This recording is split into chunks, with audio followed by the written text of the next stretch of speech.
The content provided on this podcast is intended for entertainment purposes only. Views and opinions expressed by the guests and or the hosts of Broccoli TV are solely theirs. While we do not condone misinformation and disinformation, all details provided are taken from sources available to us at the time this episode is created. Broccoli TV makes no claim to accuracy, completeness, timeliness, suitability, or validity of any information and will not be liable for any errors, damages, persecutions, or butthurt arising from conception. Viewer discretion is advised. Natatanda mo ba yung verse na yan? Kung ano yung laman ng verse na yan? Opo. Ginagamit to pagka mali yung interpretation, tas naunawaan na nila. Ngayon, palakpakan tayo. Diba, no? Yung verse na yan, atrasan yan eh. Gets mo ba yung word na atrasan? Lost, total, nandyan na rin lang. Gusto ko sana ito yung itopic natin, pero mukhang nabuksan na rin lang sa usapan. Baka may take ka na dito. Ano ba take mo dito, boss? Opo, itong Isaiah 29:24, tama po yung sabi ni Dark Knight, ginagawa nila itong fallback. So kapag ka hindi nila yung atrasan, nga po yung fallback, na kapag ka, kumbaga kung hindi naiintindihan at nababago in the future, parang ito yung ginagamit that they are turning the table, na parang ang dating kita nyo mga kapatid, yung mga hindi natin nauunawaan dati, nauunawaan natin ngayon. Kahit mali pala tayo noon, naitutuwid natin ngayon dahil tayo ang bayan ng Diyos. Sinasamahan tayo ng Diyos, kaya naitutuwid natin yung ating mga pagkaunawa. Ginagamit po nila yung talata na yan as a fallback. Yun po talaga ang kanilang hidden agenda sa paggamit po ng talatang ito. Pero malalim po ito at sana po ito kung i-discuss ka po ni Dark Knight ngayon, susundan na po natin kung yun po ang layo ng ating DK. Oo, wala naman sa plano. Tikim lang, kumbaga, pag-usapan natin in the future. Pero bigyan lang natin sila ng pauna. Total, yan ang laging pinagbabasihan ng MCGI. Di ba? Naririnig nyo, mali pala yung ating paniniwala, sis Lux. Parang mong narinig na si Brad Eli uli, di ba? Pagka ganun ang naririnig mo. Tapos sasabihin ni Bes, ay hindi mo naman ako masisisi, di ba? Kasi namana ko lang yan kay kapatid na Perez, di ba? At na Perez sa INC at namana sa Sabadista.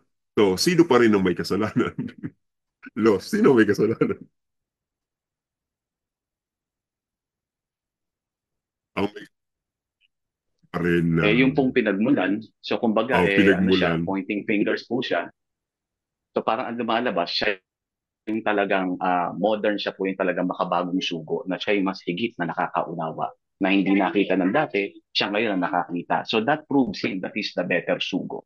Parang ganun po ang kanya ipinapakita, na mas kinakasihan siya ng Diyos, at ang lahat naman po ng mga kapatid talagang pumapalakpak dahil ang akala po nating lahat talagang nasa bayan nga po tayo ng Diyos, dahil ang ating sugo is the upgraded version of the older sugo. Parang ganun po. Dali pa, upgraded version di ba? So, hindi niya matanggap sa pagtuturo ni Bes na siya yung talagang may mali, di ba? So, tanggap na siya yung mali, papasa niya na lang sa iba na hindi mo naman ako masisisihan niya, naman ako lang yan kay kapatid na Perez. So, hindi, ang may kasalanan naman pala yung Perez at naman na naman ng Perez sa INC at saka sa Badista. So, kung yan man ang tinuturo natin ngayon, hindi nyo rin ako masisisi. Pero huwag kayong mag-alala, meron ang wikang bukas na hula, di ba? At yung hula na yan, hindi yan nag-expire. Kaya mali pala, sis Luz, yung ating paniniwala nung araw na yon. Yan nga yung batayan. Atrasan yan ng ating puno, leader, noong best na ating kinilala. Pero talaga bang, yun nga ba ang kahulugan yan? Na pwede ba natin talagang atrasan yan? Sige nga.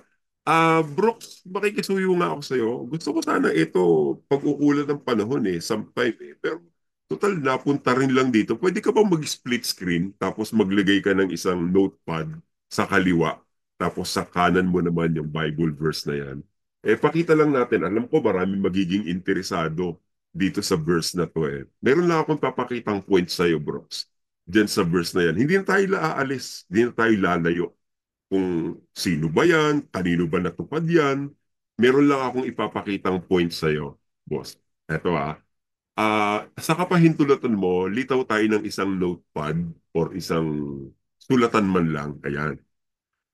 Eto, nandyan si Los. Matalino si Los. At maraming matatalinong naka-tune in sa atin tonight. Ilan ba yung subscribe? Ilan ba yung listeners, viewers? 121. Shout out po sa lahat ng nakikinig. 121. Sa YouTube pa lang yon, sa iba pa sa Facebook. Ayan. Eto, may papakita lang po ako sa inyo. Takapahintulutan ni Brooks. Brooks, siguro, lagay mo nga sa taas, 1990.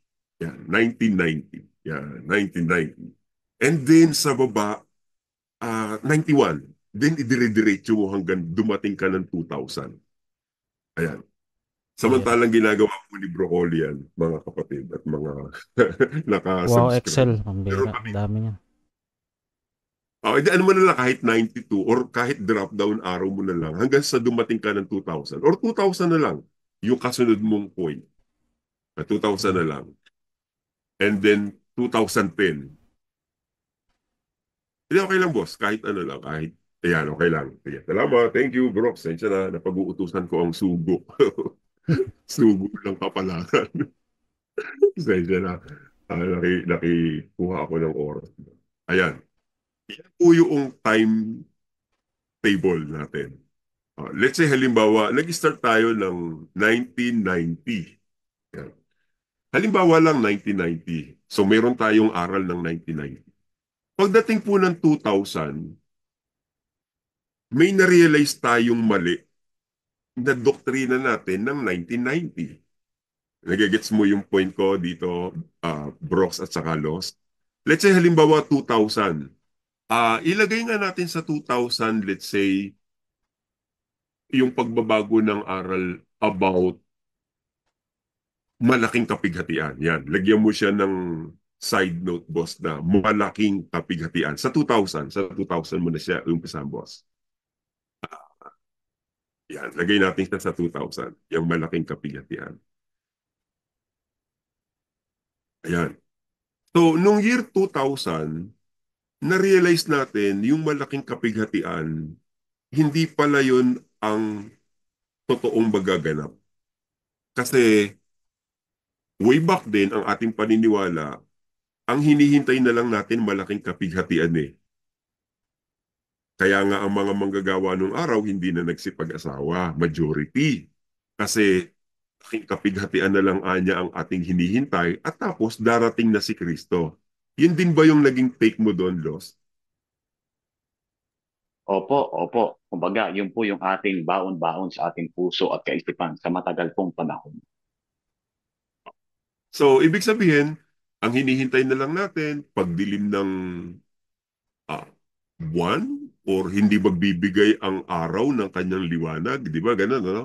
Tapos, darating na yung malaking kapighatian. Ang panakot pa nga dyan, yung malaking kapighatian na yon, alam nyo kung gaano katindi yun? Meron pang nakalagay sa panaghoy eh. Ang nakalagay dun sa panaghoy, kung di ako nagkakamali, ang kamay ng mga mahabaging babae na nagluto ng kanilang sariling mga anak, mga naging kanilang pagkain sa pagkapahamak ng mga anak na babae ng aking bayan. Lagi nga natin yung verse na yun, Brooks. Nasa panaghoy yun eh. Sandali medyo kinakalawang na eh. 4 Gs ng panaghoy. Yun yung ating paniniwala nung araw eh. Ayan, ang sabi po dyan, Los, basahin nga natin sa kapahintulatan mo lang, boss. Sige po, Panaghoy 4Gs. Ang mga kamay ng mga mahabaging babae ay nangagluto ng kanilang sariling mga anak, mga naging kanilang pagkain sa pagkapahamak ng anak na babae ng aking bayan. So, medyo natin sinisindak yung mga miyembro noong araw at saka mga nagpapadoktrina eh. Ayo aanib pagkahuli na ang lahat. Ang hinihintay na lang po natin malaking kapighatian. Alam niyo ho ba kung gaano kabigat yung malaking kapighatian na yon? Tingnan niyo po ito malaking kagutom po itong nangyari sa Israel. Ayan yung binabasa natin eh. Yun ang wikang kamay ng mga mahabaging babae, nagluto ng kanilang sariling mga anak. Dahil sa tindi ng kagutom na nangyari sa Israel, ganun natin ipinapaliwanag yan eh. Ang naging pagkain nila sa pagkapahamak ng anak na babae ng aking bayan, yung kanilang sariling mga anak. Take Apo yan ng mga mahabaging babae. Kung hindi pa mahabaging babae, yari ka kung ikaw ay asawa lang. Di ba? Kung yung anak nga naluto, ikaw pang asawa, hindi lutuin yan. Kaya huwag kang tatawa-tawar yan. Baka mamaya, pagdating ng gabi, ichatsapsuy ka na. Ayun. Sa tindi ng kagutom, pati anak nila, liluto nila. Pag dumating po ang malaking kapigatian, mas matindi po ang kagutom na mararanasan natin. Ano pa po ang hinihintay nyo? Diba? Ganun natin pinapaliwanag yan. Makaka-relate dyan na maraming mga manggagawa. Alam nila yan. Dahil nung panahon na yun ang ating hinihintay, malaking kapigatian. Pero, nagbago ba? Lost. Nagbago ba yan o hindi? Opo, nagbago po ito Oo, nung nagbago yun. panahon nga na nagbago si Brad Eli ng aral. Tama yung sinabi ni Nightblood dito. Pwede ba nating i-post to sandali, boss? Yung sinabi ni Nightblood dito sa TV podcast mo sa loob ng Zoom. Sabi niya, sasabihin ko to dahil dito ko. Sabi niya, malaking kapigatian. Dati, mangyayari daw yan bago mag 1,000 years. Now, after daw ng 1,000 years, ang malaking kapigatian. Exactly, Nightblood na to. Ayan. Sabi ni Nightblood, malaking kapighatian. Mangyayari daw yan bago mag 1,000 years. Now, after na daw ng 1,000 years, malaking kapighatian. At yan naman talaga po ang nangyari. Nung panahon na yon, nung 90s, ang ating paniniwala, mangyayari muna ang malaking kapighatian. And then nabago. Yan daw, malaking kapighatian na yan, after na daw ng 1,000 years yung malaking kapighatian. Actually, sa pagtatapos ng 1,000 years, kung mapapakinggan mo yung tape na sinabi ni Brad Eli tungkol dyan. Ngayon, ano ibig kong sabihin? Babalikan ko yung notepad na inilagay ni Broccoli kanina. Eto. Pansinin niyo po sa lahat ng mga matatalinong nakikinig, lalo na po ng mga manggagawa sa loob ng NCGI. Pansinin mo, bros. Noong 1990, 1991, 1992, 93, 94, 99, then dumating yung 2000, yan yung ating naging paniniwala na yung malaking kapighatian. So, halimbawa muna nung year 2000, nung 2000 yung ating paniniwala, diyan ko lang inilitaw, yung malaking kapighatian. And then, halimbawa muna, diyan na-realize ni Brad Eli sa taon na yan, na hindi pala mangyayari yung malaking kapighatian na yan bago dumating si Kristo. So ano ang ibig sabihin? Naunawa ba ni Brad Eli yung malaking kapighatian na yan dyan sa point na yan? Yes, naunawa. Ngayon, nung maunawa, ano ngayon ang nangyari sa ating belief na may mali tayong aral? Okay lang. Kasi yan naman ang nakalagay. Silang namamali sa diwa, darating sa pagkaunawa. Silang mapag-upasala, matututo ng aral. Kaya walang mali kung sakali man maintindihan natin yung aral na yan. So, nakakasakay ka ron, Brad Lost. So, may escape na, di ba? May lusot na, di ba? Opo, meron na talaga siyang escape code. Lusot na, di ba? Pero ito, pansinin mo, Brad Lost, saka Brox. Ito, matalino to si Brox. Kahit o di naniniwala sa Bible eh. Tingnan mo, ito ngayon ang point. Brox, ito. Sila namang namamali sa diwa, darating sa pagkaunawa. Brox, pakitype mo nga yung namamali sa diwa 1990, under ng 1990. Yan, namamali sa diwa. Yan. Tapos,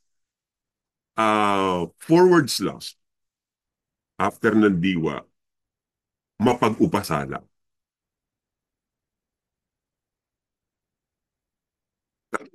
Si Brad, Brad Brox, ano kahulugan ng mapag-upasala? Medyo malalim kasi yun. Ano sa pagkakaintindi mo? Hindi ko alam. Hindi mo alam. Ito, tingnan natin. Search word. Murmured? They that murmured. Alam mo sa ibang salin ng Brox kung huwag na natin pahirapan ng mundo natin, reklamador. Yeah. Yung murmured, yung, alam mo yun, yung mga nagbubulong-bulong. those who complain will accept instruction. Kaya nga sa ibang, may sali ka ba ng Tagalog dyan, Brox? Alam ko meron ka isang salin dyan eh. Mapag-upasala, matututo ng aral. Sa ibang salin ng Tagalog dyan, ang nakalagay, managbagulbul. Magbagulbul. Cebuano. Sa Cebuano, ang pahulugan yata yan, mga mapagreklamo eh. Sa ibang salin, reklamador eh. Ayan. So anyways, yung namamali sa diwa at yung mapag-upasala or reklamador, yan. Ilagay nga natin yung salitang reklamador, boss, sa pahintulot mo na rin. Lagay mo na lang siya dun sa, sa 1991. Para makita lang nila yung kalagayan ng mga tao na yon na makakaunawa. Ha? Ayun.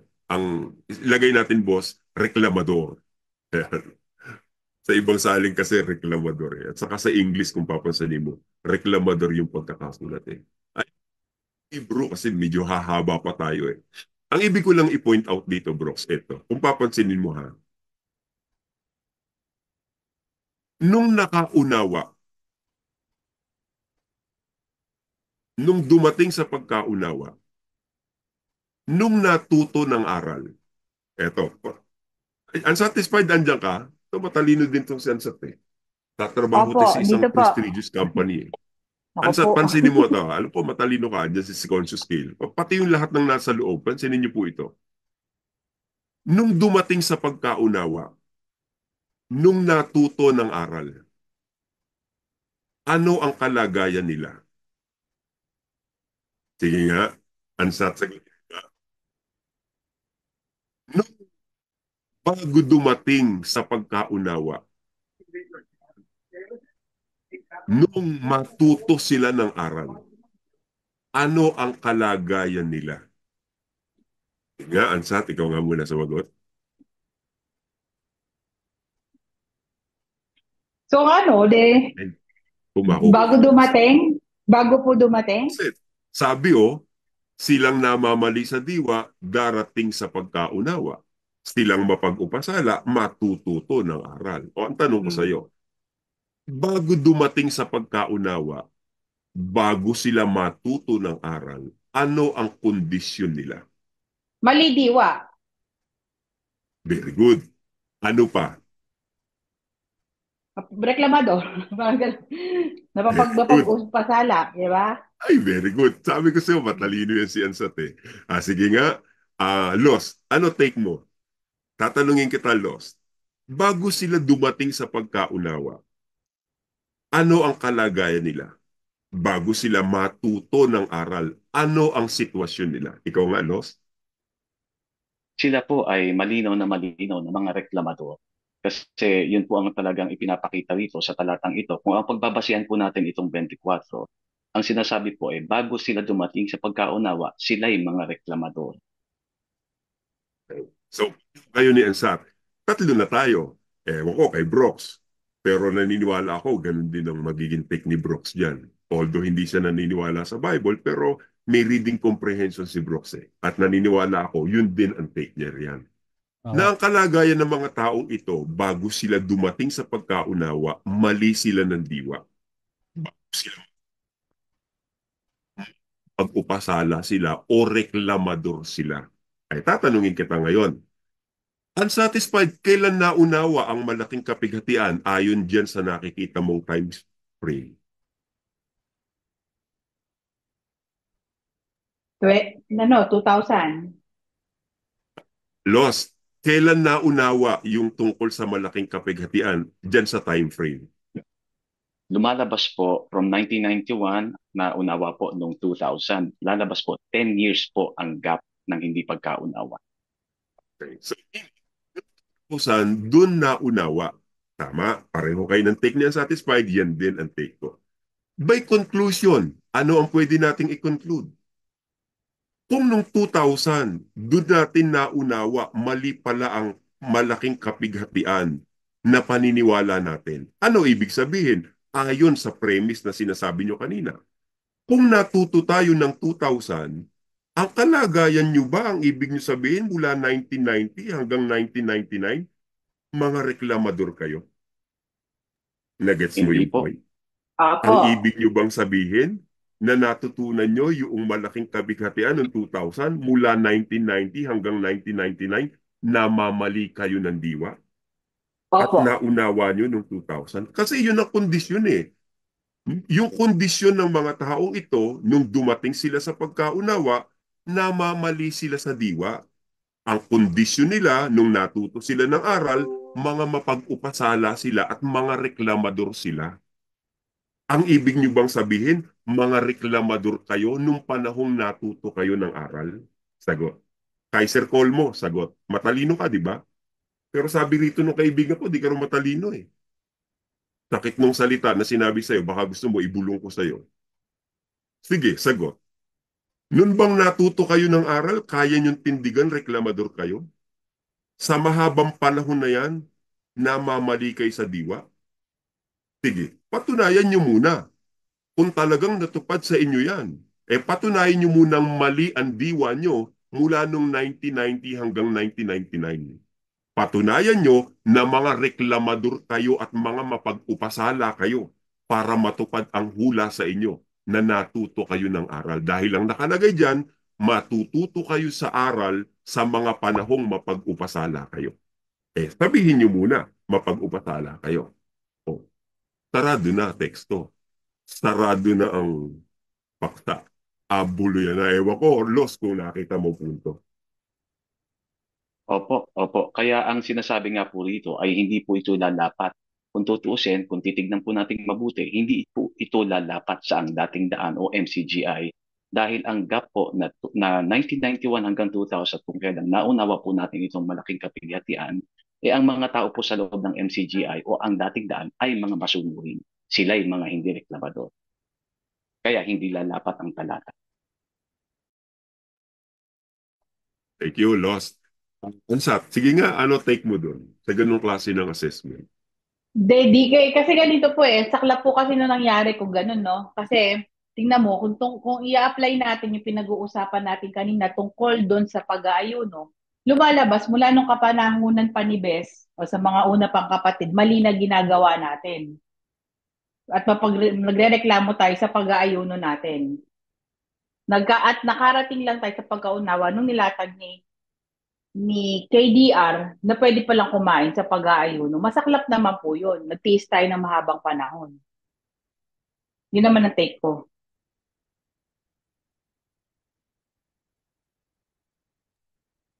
Ganun na nga. Kasi kung ilalagyan mo pa ng isa, Brox ha, kasi kung lalagyan mo pa ng isa, ayan, pinakikita ni Brox po sa inyo yung Hebrew text, ano? Sa Hebrew, Bros, ang pagkakasabi dyan, yan, to murmur, to whisper. Sa NASB translation, criticize, grumbled, slanderer, whisperer. Sa ibang mga translation nga niyan, kung babasahin mo, mga reklamador eh. Yan. Yan yung mga taong nagbubulong-bulungan, nagre-reklamo sila. So, ang tawag dyan sa Rogan, kung paano man sabihin yan, di ba? So, yan ang kondisyon ng mga tao bago sila makaunawa. Tingnan mo dagdagan nga natin, bro. Dagdagan nga natin yung time frame para laki ang satisfied. Di 2000, ano? Lagay mo nga ngayon 2010 na lang. Di 2010 na lang. Lagay nga natin sa 2010. So, ibaba mo lang na konti yung 2010, boss, ng kaunti para magkaroon lang ng space yan. So, pagdating sa 2010, let's say halimbawa ang naunawa dyan is ayunong may kainan. Lagay nga natin, ayunong may kainan. Na pwede nang mag-ayunan. Let's say lang 2010 hindi na kasi naging particular sa taon. Babalikan uli natin yung verse. Kasi pwedeng gamitin uli. Kasi although tayo is namamali sa diwa, natuto tayo sa pagkaunawa, di ba? O, di balikan uli natin yung verse. Sila namang namamali sa diwa darating sa pagkaunawa. Silang mapag-upasala, matututo ng aral. So, kailan natuto ng aral? 2010. Tama, Lost? Ayunong may kainan? Tama po. Di ba? Di natuto ng aral 2010. Dumating sa pagkaunawa na pwede palang kumain samantalang nag-aayuno 2010. Ang tanong, Nung bang dumating kayo sa pagkaunawa, namamali diwa nyo? Ang ibig nyo sabihin, mula 2000, 2001 hanggang 2009, mali diwa nyo. Kasi dumating kayo sa pagkaunawa noong 2010 na ayunong may kainan. At doon kayo natuto ng aral. Nung panahong kayo'y mapag-upasala, ang ibig nyo bang sabihin, mula noong 2001 hanggang 2009, mga reklamador kayo at mga mapag-upasala? Kayo na humatol sa sarili nyo. So, dalawang bagay yan. Tanggapin nyo muna na mga reklamador kayo at mapag-upasala para tanggapin naming natuto nga kayo ng aral. Okay, fine. Natuto kayo ng aral. Pero tanggapin nyo muna. Reklamador kayo at mapag-upasala. Kasi yun nasabi, silang mga mapag-upasala, matututo ng aral. Natuto kayo ng aral 2010. Lalabas, prior sa pagkatuto nyo ng aral, mga reklamador kayo at mapag-upasala. Tanggapin nyo muna. Reklamador kayo at mapag-upasala. Unfortunately, hindi nyo tatanggapin. Bakit? Para kayong may sabit sa utak pag tinanggap nyo mapag-upasala kay reklamador, di ba? Now, di hindi nyo tinanggap na hindi kayo reklamador at mapag-upasala, di lalabas, hindi sa inyo natupad itong verse na to. But atras kayo ng atras dito. Kayo na humatol. May matatalino naman kayong kaisipan. Hindi naman yan kailangan ng malalim na pag-aaral. Ano ibig naming sabihin? Ligay natin, boss, yung isang verse, 106 verse 25. Para masundan mo yung tungkol dyan sa pinakita mong embryo na yan. Sa awit 106 at 20 at 25. Pakita mo, boss. Nagsisiungo lang verse, no? Ilagay mo dun sa English translation. Sa ibang verse din, yan din yung pinakita mo, row, ba yun? But murmured in their tents. Sa ibang salin niyan, boss, silang mga reklamador. Silang mga nagre-reklamo. Ansat, bigyan mo nga ng isang link si Broccoli sa Bible Tagalog translation, sa ibang Bible translation. Nasa internet yun Hindi lang ako makakilos dito right now Para maipakita lang ni Brock sa inyo, sa ibang translation, yung salitang Tagalog na murmured, na ang kahulugan nun is nagsibulungan sa Sige po, sa hanapin ko. kanilang nagsibulungan. Ang ibang pakahulugan diyan is yung mga reklamador. So, etong mga reklamador na ito, mga nagrereklamong mga taong ito, tanggapin nyo muna na kayo is mga reklamador. Nandun kayo sa ganung klase ng sitwasyon at kalagayan bago kayo natuto ng araw. Ayan, tama pala, boss. Meron ka pala dyan, eksakto. Nagreklamo sila sa kanilang mga tolda na hindi sinunod ang Panginoon. Ayan. Mga tao na yan, mga reklamador na yan, darating sa pagkaunawa. Tanggap nyo ba, reklamador kayo? For sure, di nyo naman tatanggapin. Kayo nga nagsasabi, pure doctrine of Christ ang sinasabi nyo, di ba? Yan ang nakakalungkot sa inyo. Mga manggagawa, mga KNP. So, i-assess nyo rin. Hindi ko muna rinig natin kay Bes, upo na lang tayo at naniniwala na lang tayong basta-basta. Sana, bigyan nyo rin ng time na mag-isip kayo. Diyan sa mga argumento na yan na nilalatag namin sa inyo, pag-isipan nyo po. Ibalik natin, boss, yung atin pong pinakikitang time frame kanina at saka yung particular verse na yon. Na kung makikita nyo, ayan, palagay mo na naunawa nyo yung ayuno is pwedeng kumain. Ang ibig nyo bang sabihin nung naunawa nyo yan? Diyan sa panahon na yan, nandun kayo sa kategoryang kayo'y namamali sa diwa? Inaamin nyo ba na kayo'y mga mapag-upasala during that time? Inaamin nyo ba na kayo'y mga reklamador that time para matupad sa inyo ang hula? Silang namamali sa diwa, darating sa pagkaunawa.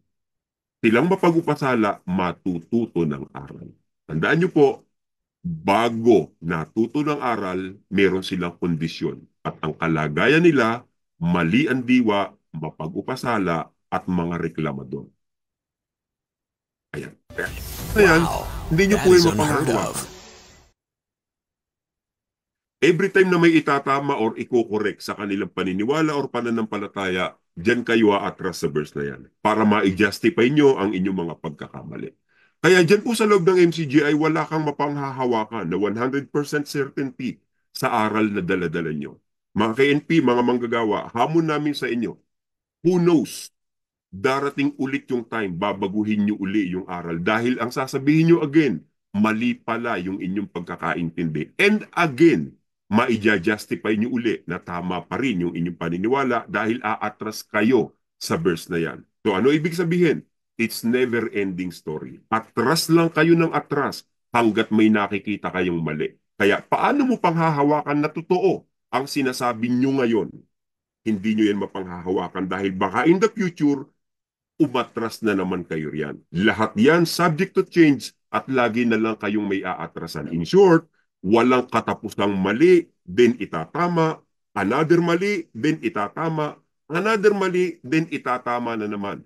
Wala kayong certainty sa aral sa loob ng MCGI pagdating sa bagay na yan. Dahil dito, kung talagang totoo yung paniniwala nyo ngayon, that should be true saan man, kailanman magpakailanman. Ayun, Brox. Magandang gabi po sa inyong lahat. Pasensya na na. Back to you, boss. Sabi. Kumulog daw sa Sambales. May comment dito.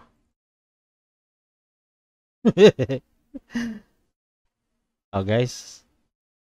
Gawin natin episode yan for episode 5. Lost in the Dark Night. Prox, Pa. DK, gagamitin ba natin yung ating tagline? This is Lost in the Dark Night. Perhaps we're wrong, but maybe we're right again this time. So, Anytime.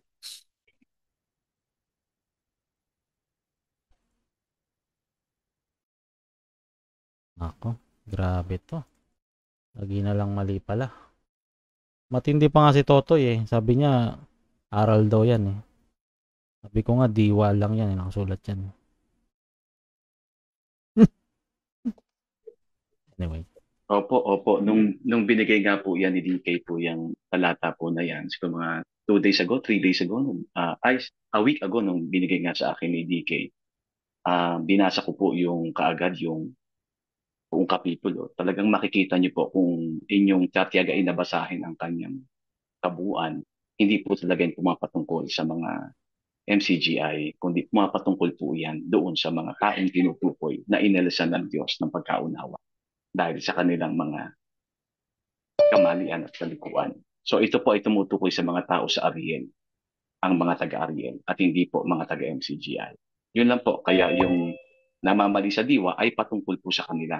Hindi po sa atin at hindi natin magagamit ngayon, bukas at magpakailanman, sapagkat yan po ay naganap na at nangyari na at hindi na mangyayari ulit. Yun po. Yung ko lang, no, habang sinasabi ni DK yan, as a lumang kapatid, maraming masasakit na nangyari eh. Kasi tingnan mo, ginagawa natin, tayo mga lumang kapatid, no, ng buong puso natin na kabanalan yung pag-aayuno. Nagtitiis tayo eh. Sa mga kababaihan, ang dami namin tiniis sa pananamit, sa pag-aayos sa sarili. Tiniis namin yun dahil ang pagkakaalam namin, yun yung patungo sa kabanalan namin. Tapos all of the sudden, ganyan lang nila baliwala ay dumating sa pagkaunawa. At lumalabas pala, reklamador. Reklamador pa kami nung time na nagtitiis ka, na ginagawa mo ng buong puso. Masakit po yung mga gantong klaseng gantong klaseng pagkaunawa sa ngayon. Sa mga bagong kapatid, maybe walang impacto. Pero sa mga taong nagtiis sa mahabang panahon, tapos ikaw pa rin pala yung mali ka, nagrereklamo ka. Yun lang. Rox, kung maidadagdag ko lang din yung sinabi nga ni si Sansat, I completely understand yung sinasabi nga po ni si Sansat.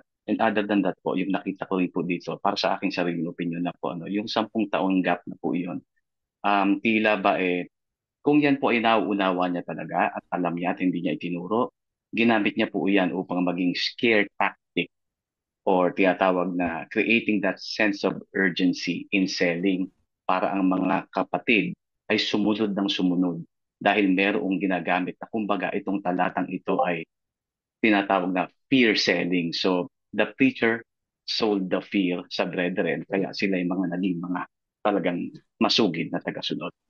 Yun po, kaya business is good for the last 10 years. Pwede pong ganun po. Yun lang po, sa aking opinion lang po.